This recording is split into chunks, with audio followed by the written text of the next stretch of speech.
Dear student, Champaran pudding classes के online classes में आपका स्वागत है।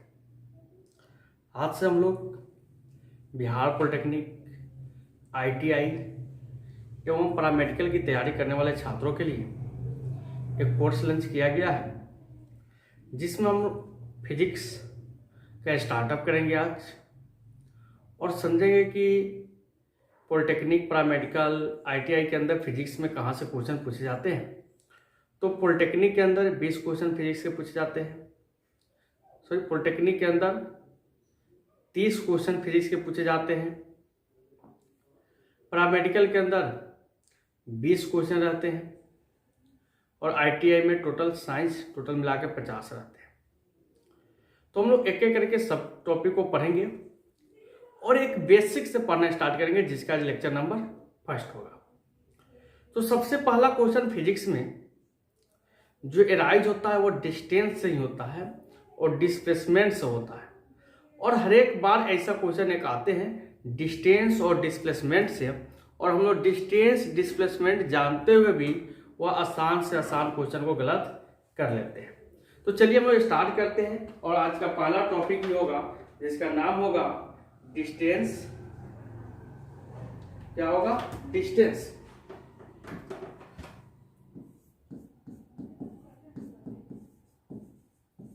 डिस्टेंस को हिंदी में हम लोग दूरी कहते हैं। देखिए, यहां से क्वेश्चन एराइज होते हैं और क्वेश्चन यहां से पूछा भी जाता है, लेकिन थोड़ा से माइनर मिस्टेक के चलते हम लोग उस क्वेश्चन को क्या करते हैं, गलत कर लेते हैं, समझ नहीं पाते हैं। समझते हैं क्वेश्चन क्या होता है। डिस्टेंस मानते हैं कि कोई पॉइंट ए है,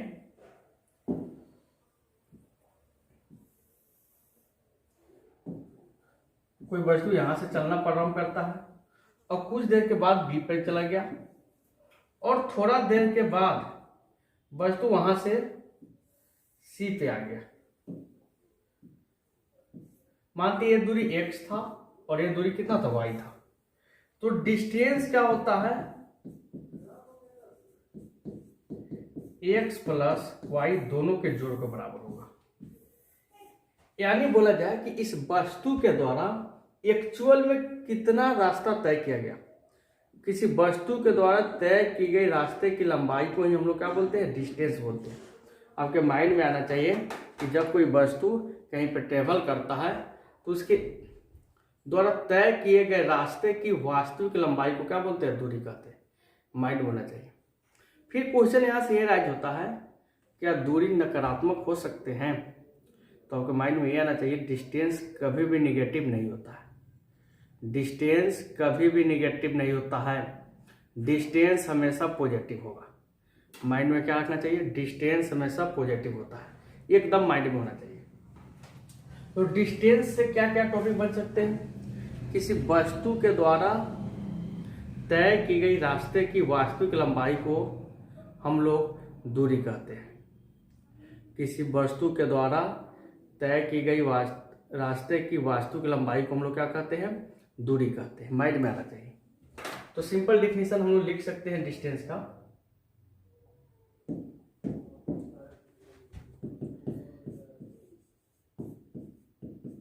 किसी वस्तु द्वारा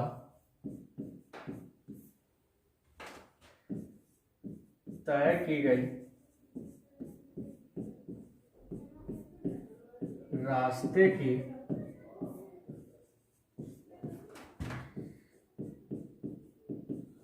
वास्तविक लंबाई को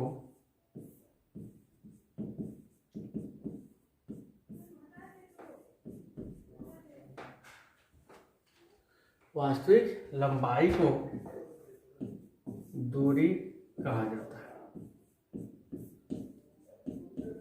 आपको हम क्वेश्चन कराएंगे जो बिहार पॉलिटेक्निक में पूछा गया था इस टॉपिक से, कि डिस्टेंस और डिस्प्लेसमेंट से देखिएगा आप कंफ्यूज जरूर होइएगा। तो क्या हो गया, किसी वस्तु द्वारा तय किए गए रास्ते की वास्तविक लंबाई को ही क्या बोला जाता है, दूरी बोला जाता है। इंग्लिश में लिख लेते हैं हम लोग,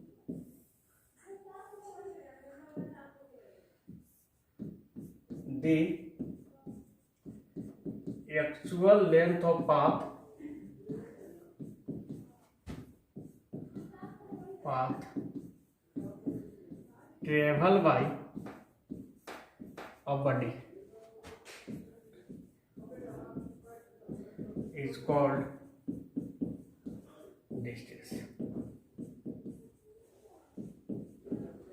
डिस्टेंस सदिश है कि अदिश है, ये समझना पड़ता है। दूरी सदिश है कि अदिश है, तो दूरी हमेशा अदिश राशि होता है, ये माइंड में होना चाहिए। दूरी कौन सी राशि है? अदिश राशि है। तो ये भी क्वेश्चन पूछा जा सकता है। दूरी, देखिए हर एक टॉपिक से क्या क्या क्वेश्चन बन सकते हैं वो चीज लिखना है। दूरी अदिश राशि है। जितने भी डिस्टेंस से पॉसिबल चीज हो सकते हैं उसको निकाल कर हम लोग लिखेंगे ताकि क्वेश्चन हमको आसानी से बन सके। तो दूरी कौन से राशि होते हैं बाबू? अदिश राशि होते हैं। यानी इंग्लिश में लिख सकते हैं it is a scalar quantity. It is a scalar quantity. आराम से लिख सकते हैं कि दूरी कौन सी राशि है? अदिश राशि है। दूरी हमेशा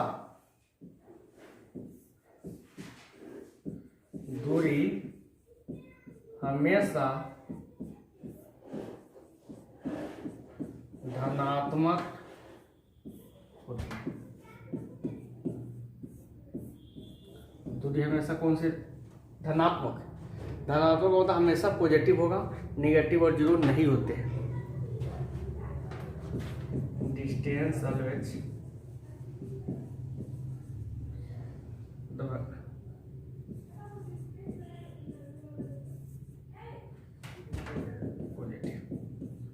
distance is always positive. Distance is always positive, ये माइंड में होना चाहिए। तो ये सब चीज जो होते हैं ना, डिस्टेंस एकदम इंपॉर्टेंट है, जिसको कंप्लीट करना है। डिस्टेंस हमेशा क्या होगा बाबू? पॉजिटिव होगा। ये जीरो नहीं हो सकते, माइनस में नहीं हो सकते। यहाँ से क्वेश्चन आ जाते हैं कि निम्नलिखित में कौन से धनात्मक केवल होगा, उसमें आपको डिस्टेंस चूज करके मार देना है। ये डिस्टेंस हमेशा क्या होती है? धनात्मक होती है, उसमें ऋणात्मक होने की संभावना नहीं है। एसआई यूनिट, दूरी का एसआई मात्रा क्या हो सकते हैं? देखिए हम लोग हर एक टॉपिक को इससे पढ़ेंगे कि कोई भी क्वेश्चन मेरा छूट नहीं पाए। इसका एसआई मात्रा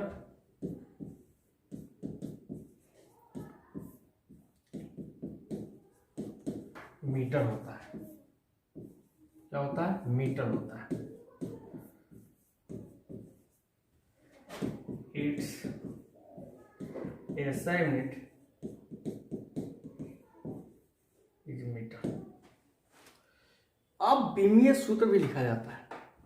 क्या लिखा जाता है? बीमीय सूत्र। बीमीय सूत्र क्या हो सकते हैं? डायमेंशनल फॉर्मूला के नाम से जानते हैं हम लोग। बीमीय सूत्र किसको बोलेंगे? Dimensional formula. देखेंगे, देखिए यूनिट में अगर किलोग्राम है तो उसका डायमेंशनल फॉर्मूला बीमीय सूत्र एम लिखते हैं। यानी मास के लिए क्या लिखते हैं? द्रव्यमान के लिए केजी। अगर मीटर है तो मीटर के लिए ए लिखेंगे, और सेकेंड है तो सेकेंड के लिए क्या लिखेंगे? टी लिखेंगे। बस ज्यादा कुछ आपको नहीं समझना है। बीमीय सूत्र में डायमेंशनल फॉर्मूला में केजी के लिए एम, मीटर के लिए एल और सेकेंड के लिए क्या लिखते हैं? टी लिखते हैं। ये चीज मालूम है। ये आप लिख सकते हैं ना, इसका बीमीय सूत्र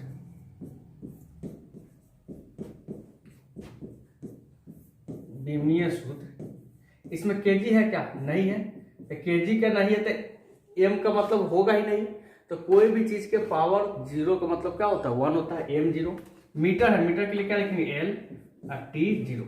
आप इसको सिंपली और केवल एल भी लिख सकते हैं, लेकिन किसी भी चीज पर पावर चढ़ा दिए उसका मतलब क्या है? 1 है।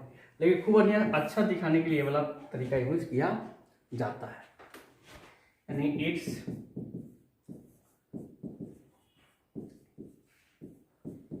Dimensional formula is m0 l t0। ये तो किसी कहानी थी? पूरे के पूरे डिस्टेंस की कहानी थी। ये जितने भी टॉपिक बने सब किसके लिए बने? डिस्टेंस के लिए। अगला टॉपिक स्टार्ट करते हैं और अगले टॉपिक में डिस्प्लेसमेंट, और डिस्प्लेसमेंट के बाद हम लोग क्वेश्चन करेंगे जो मेरे पॉलिटेक्निक के अंदर पूछा जाता है। तो अगला टॉपिक स्टार्ट करते हैं, जिसको हम लोग क्या बोलेंगे, डिस्प्लेसमेंट।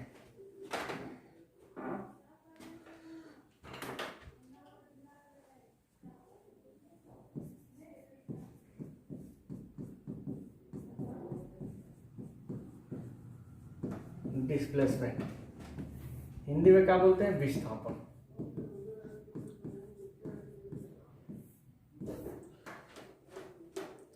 यहां से भी क्वेश्चन होते हैं, मेन तो क्वेश्चन यही है, जो डिस्टेंस और डिस्प्लेसमेंट की कहानी है, मेन क्वेश्चन यहीं से पूछा जाता है।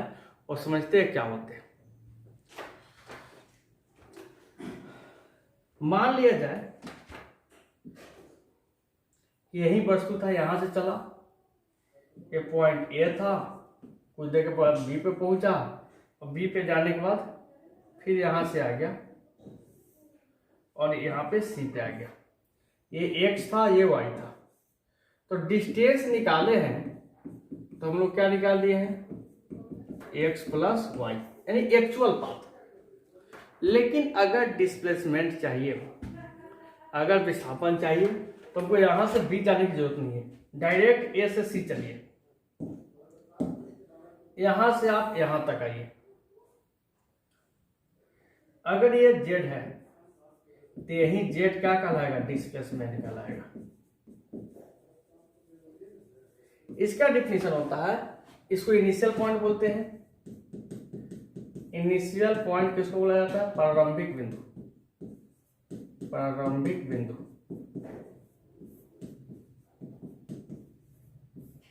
इसको फाइनल पॉइंट बोला जाता है, अंतिम बिंदु।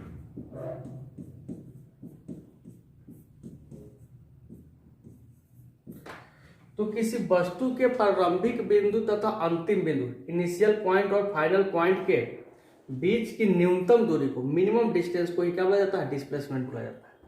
यानी minimum distance between initial point and final point of A object is called क्या, डिस्प्लेसमेंट। माइंड में आना चाहिए कि किसी भी वस्तु के प्रारंभिक बिंदु तथा अंतिम बिंदु के बीच की न्यूनतम दूरी को क्या बोला जाता है, डिस्प्लेसमेंट, विस्थापन। याद करके रखना है कि विस्थापन सदिश राशि होता है। विस्थापन कौन सा राशि होता है, सदिश राशि होता है। और इसका मान 0 भी हो सकता है, इसका मान निगेटिव भी हो सकता है, इसका नाम पॉजिटिव भी हो सकता है। हमेशा याद करके रखना है। तो क्या बताएं कि इनिशियल पोजीशन और फाइनल पोजीशन के बीच की न्यूनतम दूरी को क्या बोलते हैं हम लोग, डिस्प्लेसमेंट कहते हैं। तो इसमें लिखेंगे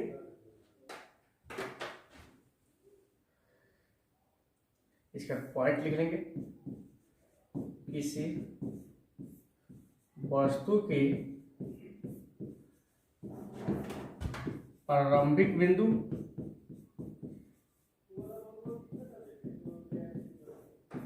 तथा अंतिम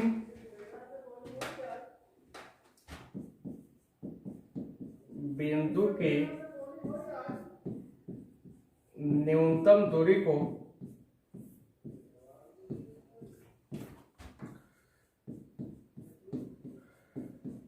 विस्थापन कहा जाता है।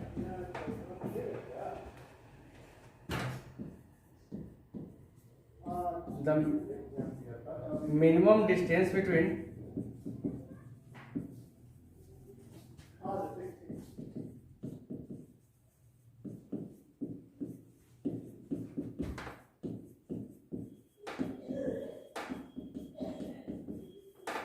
initial position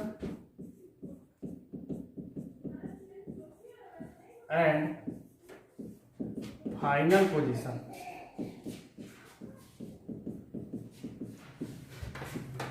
of a body is called displacement.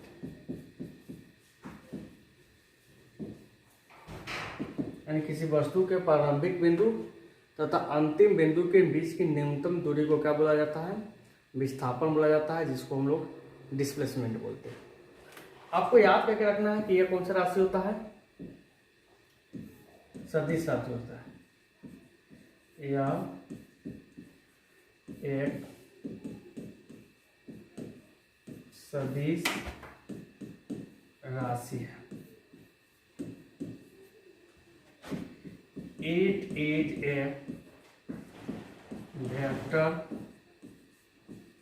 Quantity. कौन सा राशि है बाबू? सदिश राशि है, यानी यह एक सदिश राशि है, यानी वेक्टर क्वांटिटी है। इसका मान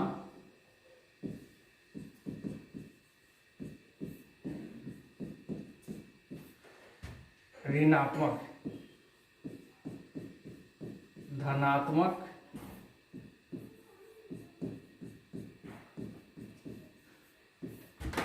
या शून्य हो सकता है। शून्य हो सकता है, ये पूछा जाता है कि निम्नलिखित में किसका मान धनात्मक, ऋणात्मक या शून्य हो सकते हैं। तो आपको माइंड में बैठाना है कि विस्थापन का। देखो, विस्थापन का मान शून्य कब होगा? कि जब कोई वस्तु जहां से चलना प्रारंभ करता है, फिर कुछ दूरी के बाद फिर उसी पॉइंट पे आ जाए, तो उसका विस्थापन क्या होगा? शून्य होगा। जैसे हम कोचिंग में हैं और हम घर गए और फिर आकर कोचिंग में आ जाए, तब मेरा विस्थापन क्या होगा? शून्य होगा।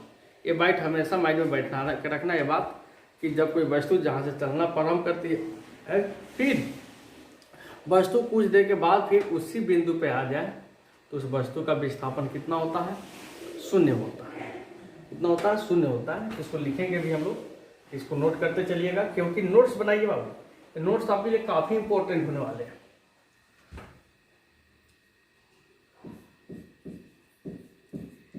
The value of displacement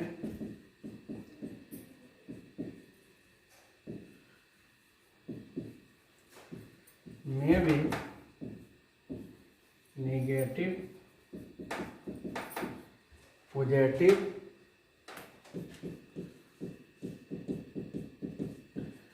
और जीरो। डिस्प्लेसमेंट का वैल्यू नेगेटिव, पॉजिटिव या शून्य हो सकते हैं। ये चीज आपके माइंड में होना चाहिए। नोट इसका भी ऐसा ही मात्रा मीटर ही होता है। ये चीज लिखते चलेंगे, इसका ऐसा ही मात्रा मीटर होता है। जो डिस्टेंस का था वही इसका भी है। इसका ऐसा ही मात्रा क्या होता है? मीटर होता है, यानी इट्स ऐसा unit is metre.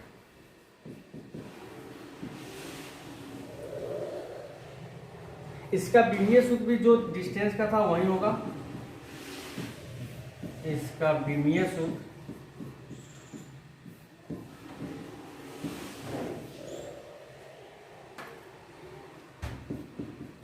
m0 L T0 होता है। देख सकते हैं, it's dimensional formula is m0 L T0। ये तो विस्थापन की कहानी थी कि विस्थापन सदिश होता है, अदिश होता है, निगेटिव कौन होता है, पॉजिटिव कौन होता है। क्वेश्चन इसमें बन सकते हैं कि निम्नलिखित में कौन हमेशा धनात्मक होती है, तो दूरी हमेशा धनात्मक होती है। इसमें निम्नलिखित में कौन धनात्मक, ऋणात्मक तथा शून्य हो सकते हैं, तो विस्थापन धनात्मक, ऋणात्मक तथा शून्य हो सकते हैं। सदिश सदिश से भी क्वेश्चन बन सकते हैं। एक क्वेश्चन यहाँ से बनते हैं कि जब कोई वस्तु किसी निश्चित बिंदु से चलती है, फिर उसी बिंदु पर आ जाए, तो विस्थापन का मान शून्य होता है। इस कंसेप्ट को नोट बना के लिख लेंगे। नोट करके इस कंसेप्ट को हम लोग क्या करेंगे? लिखेंगे कि जब कोई वस्तु जहां से चले, फिर कुछ देर के बाद उसी पॉइंट पे आ जाए, तो विस्थापन क्या होता है? शून्य होता है। तो नोट करके लिखेंगे,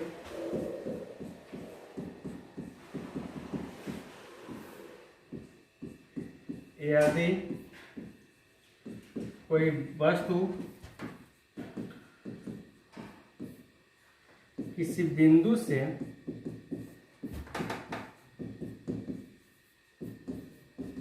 गतिशील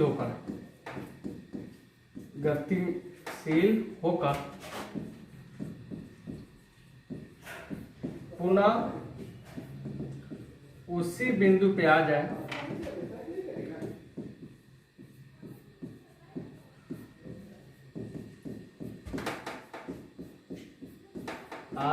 तो उसका विस्थापन शून्य होता है। विस्थापन कितना होता है? शून्य होता है। ये चीज आपके माइंड में आना चाहिए कि जब कोई वस्तु जहां से चलना प्रारंभ करता है फिर कुछ देर के बाद फिर उसी बिंदु पे आ जाए तो इसका विस्थापन कितना हो जाता है? शून्य हो जाता है। डन है, किसी को तकलीफ नहीं है। अब हम लोग प्रीवियस में जो क्वेश्चन पूछे गए थे उस क्वेश्चन को डिस्कस करेंगे कि वह क्वेश्चन था क्या। तो क्वेश्चन ये था, हम क्वेश्चन ला ही देते हैं स्क्रीन के ऊपर आपके, आप थोड़ा सा देख लीजिएगा उस क्वेश्चन को, फिर हम लोग सॉल्यूशन कर लेंगे।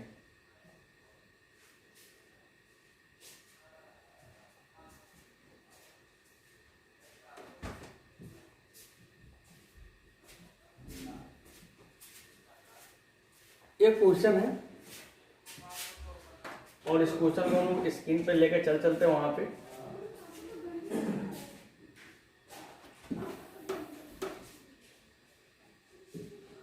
यानी ये बिहार पॉलिटेक्निक के अंदर 2008 में पूछा गया क्वेश्चन था और देखिए डिस्टेंस और डिस्प्लेसमेंट से ही क्वेश्चन पूछ लिया गया। क्वेश्चन है क्या? एक वस्तु त्रिज्या r के वृत्त की परिधि पर गतिशील है। थोड़ा सा आप वीडियो को रोककर आप कोशिश कीजिए इसका सॉल्यूशन दे। क्या बोला कि एक वस्तु वृत्त की त्रिज्या r है, ये परिधि पर गतिशील है। जब यह परिधि का 3/4वां भाग तय कर लेती है, कितना भाग? 3/4वां, तब वस्तु का विस्थापन क्या है? तो उस समय वस्तु की डिस्प्लेसमेंट क्या होगी, विस्थापन क्या होगी, इसको निकालना है। तो क्वेश्चन देखते हैं क्या है।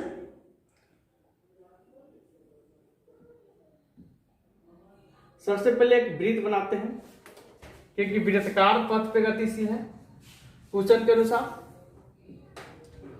और इसका हम डिवाइड करते हैं। ये आधा हो गया, यहां हो गया। मानते कोई वस्तु यहां पे था, 3/4वां भाग कहां पे होगा? तो 4 भाग तो हो गए, तो 3 भाग A B C D, तो 3/4वां भाग कहां होगा?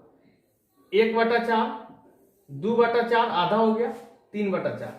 यानी वस्तु इनिशियल में A पर थी, फाइनल में कहां पे है? D पे है। तो पूछ रहा है तो वस्तु का विस्थापन क्या होगा, डिस्टेंस नहीं पूछ रहा है। तो अभी हम पढ़ाए कि विस्थापन क्या होता है? दो बिंदु के बीच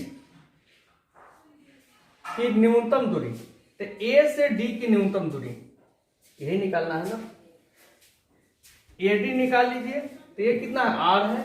ये भी कितना है? R है। और यहाँ पे एंगल 90 होता है, तो ये समकोण त्रिभुज बन गया। और समकोण त्रिभुज में कर्ल का फॉर्मूला आप पढ़े हैं, AD बराबर √r² प्लस r² √2r² √2 बाहर यानी r √2r। Option number D आपके क्या होंगे? करेक्ट हो जाएंगे। तो इस प्रकार से क्वेश्चन आपके एग्जामिनेशन में पूछे जाते हैं कि जब कोई वस्तु वृत्त की परिधि पर गतिशील है तो कभी कहता है आधा तय कर दिया, तो यहाँ पे आता तो विस्थापन कितना होगा?